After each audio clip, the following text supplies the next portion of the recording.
Yo, what's going on, everybody? Good morning. It's Hammer. Today is Thursday, December 5th, 2024. I, of course, am with Originator Success here with your daily mortgage rate update, the only place on the web where you can join me live each and every weekday morning, 9:30 a.m. Eastern Time, where I broadcast to you on Facebook and on YouTube here live. If you're here this morning, say good morning. Let me know in the comments that you're here. Give me a hashtag live. If you're watching on the replay, don't forget to give me hashtag replay in the comments. Let me know that you were here. Let Facebook know that you were here, or YouTube. Don't forget to smash that like button, tag an LO friend, share this post in a group, subscribe if that's your thing. And let's go ahead and say hi to the live folks. Who do we got here this morning? Mr. Mahan, live and good morning, sir. Great to have you here.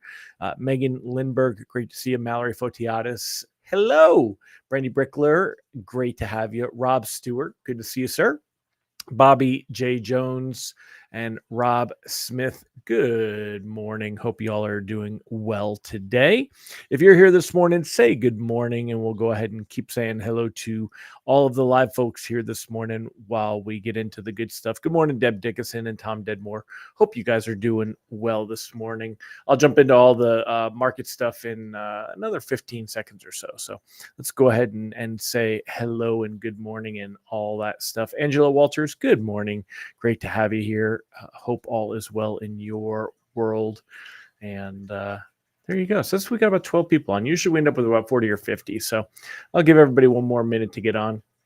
Good morning. Is it Genesia from Volunteer Home Mortgage? Great to have you there. Let me know if I pronounced that properly. Is it Genesia? Did I get that correct? And I hope I did. I don't like to mess up anyone's name. It's easy to get Hammer unless you go to Starbucks. Then they think I'm Amber. And I'm like, do I look like an Amber? Come on now. Even in today's day and age, Amber. Good morning, Mr. Ron Siegel. Mr. Ron Siegel says today is National Sacher Tort Day. Chocolate cake on steroids. Yeah, I don't know what a Sacher Tort is, but I do love me some chocolate cake. So, well, thank you, Genesia. I'm glad I got it. Harry Dennis, good morning, sir. Hope you are well. And there you go. Well, let's get into it, y'all, and let's get to the good stuff. Let me find my other screen here. Hold on a second, and let me screen share. All right, here we go. Good morning, Nicole Semerad, Kenny Rivard. Great to have you here. So let's talk about what happened yesterday. When pricing came out around 10 a.m., we were around 101.11-ish, 101.12-ish, and that was actually better from where we were doing when I did the show yesterday. So yesterday morning, we had a bit of a drop here. You see that in overnight trading. We were kind of recovering by around 10 a.m. when pricing came out, put us about level with where we were for the day. However, we did see quite a bit of improvement through the day, enough that there were quite a few reprices better. So I would love to know, let me know in the comments, did you get a reprice better? Let me know. I'm curious. Let me know in the comments if you got a reprice better. Ron said, is the freezing on your side or mine? Should be on yours, I would think, because everything on my side seems to be working out really well. Good morning, Karen Cabrera, Michael Love, Fresh Home Loan. Who is that? I can't see the face. It says, hey, buddy, long time, but I can't tell. Is that Garrick Wordmuller?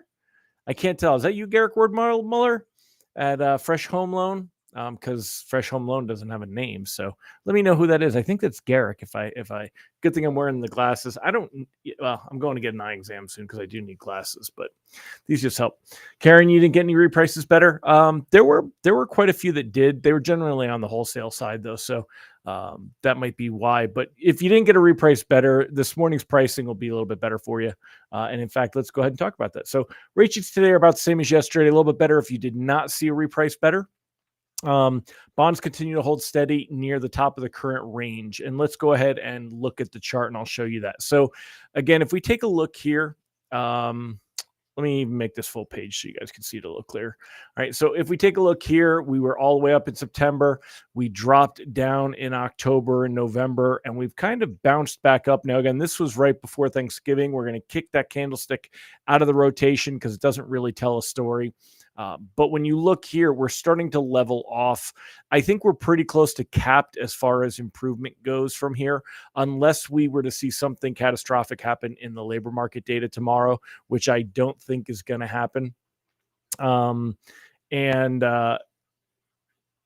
Oh, Lisa said that's my side. You're getting it too? Ha! No, I refuse to believe it with my internet. Nicole, you're getting the freezing too? Oh, man. Well, anyway, I'm going to keep going because I can't fix it. So, I got expensive internet, and we're still getting this. Good morning, Mr. Russell McDonald, Nicole Semerad. Good morning, Bill Stevens. All right, so 4.21 for the 10-year Treasury yield. You see that same behavior. Saw the yield push up. We saw the yield drop down, and then now it just keeps banging around the 200-day moving average. If we zoom in real tight here, you see this purple line, the 200-day moving average. It was a little bit below it, a little bit above it, a little bit below it. Now it's back above it. That 200-day moving average is at 4.21. We're right at 4.21. It's really, again, the only reason that we would see the 10-year Treasury yield take a big dip down is if tomorrow comes in with a really weak jobs report. And frankly, y'all, I'm just not buying that we're going to get it. My advice has been, as you see down below, to be definitely in a locking bias. When you take a look here where we're at today, reprice risk on the day is low. But of course, tomorrow we go into the jobs data. So that's going to change everything. Let me go ahead and pull this over. Let me make this smaller and we'll bring this over. There you go. Nope. I was trying to. There we go. There we go. Okay. So taking a look here. I mean, 6.88, 86, 85, 84. I mean, yeah, it looks good because it's going down, but it's not really moving. We're right around a 6 and 7/8, high sixes, low sevens, very much where things are going to stay. Yesterday, we were up to a 74% probability of a rate cut. That's back down a little bit to about 70%, but still, that's about what's expected. We're likely to see another rate cut in the December meeting from the Fed, and then we'll see pausing in January. That's what markets are predicting, and that's what I'm predicting as well. And Jay says YouTube has better buffering. Angela Walters, no freezing on your end. Thanks, y'all. Tom's getting it. Yes, I think it's a Facebook problem more than a me or a you problem, y'all. Anyway, look at what we got going on here. Nothing's changed with the outlook on that. With the Fed speaking, Powell yesterday, he kind of shook things up a little bit because he did point out that the economy is doing remarkably well. Those were his words, remarkably well.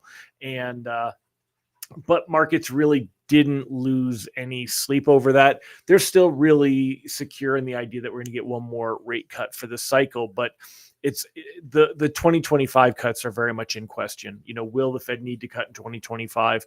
The Fed's only going to cut if we see labor market weakness, we see inflation continuing to drop. Next week, we get that inflation data. There's no reason to float into next week's CPI data. Even if it comes in low, it will increase the probability of a rate cut for December, but it's not going to increase too much for January. We need to, again, heading into tomorrow's stuff, we definitely have to worry about it. Brandy, won't the jobs number come in significantly better since last month it was 12,000? Not necessarily. You got quite a few different things going on with this. I mean, every month is a different month. So, but yeah, I mean, when you say come in better, it's going to come in higher, the number of jobs created. And I think right now the expectations are 195,000, but I don't remember. I'd have to look it up because I don't remember if I might be pulling that number out of my brain. But I think it was around 195,000 jobs created is what they're expecting. If unemployment, which was at 4.1, stays at 4.1, you're just not going to see anything really helpful for bonds. If it gets better, if the labor market shows signs of improving, you're going to see rates get worse. You're going to, not significantly, but they'll jump, they'll move. Tomorrow we'll see negative pricing. So my advice remains to go ahead and lock everything up ahead of tomorrow's pricing. If you've got stuff that's 30 plus days out and you can't get it locked, don't panic. We're not going to see rates shoot up into the 8s, but at the same point, I think the best pricing that we're going to see is about right now. And this is kind of normal. We're going to get used to seeing these rates for quite a while. Otherwise, this morning we had the jobless claims that came out. Let's see. I don't know if they reported on them yet. Big talk on the Bitcoin being a big deal, but jobless claims came in with a little bit higher than expected. But when you looked, let's see, Matt Graham had a nice little write-up on it. So again, to give full credit, this is Matt Graham over at MBS Live, Mortgage News Daily as well. First glance, 224,000 figure in jobless claims may seem like a moderately positive things for bonds because more unemployment claims means weaker employment, right? The forecast was for 215,000. It was 224,000. However, chart of non-seasonally adjusted data, because again, seasonal adjustments are what skew all this, right? So he put together a chart of non-seasonally adjusted data, shows that it's misleading. This was actually the lowest claims reading on a non-adjusted basis than any of the other years in comparison. So guys, we're just not seeing enough consistent data showing that the labor market is in a state of weakness that we have to worry about. So that's why it's very unlikely that we're going to see much improvement with that, and keep that in mind. Come on. There we go. Okay. Ron said, unless we get a significant job loss tomorrow, nothing will change. 25 bips is priced in. Small inflation increases built in. No reason to take on risk. Lock. That's it. You know, Ron and I are brothers from another mother.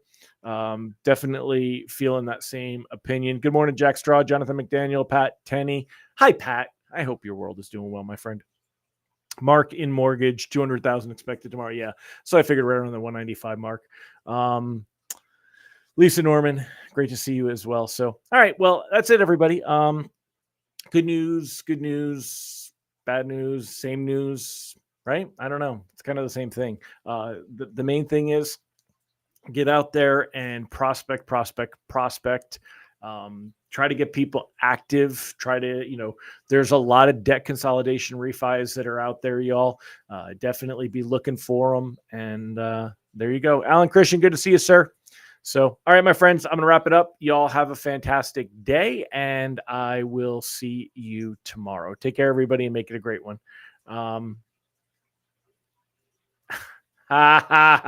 Nathan Einkorn with the dad joke. You're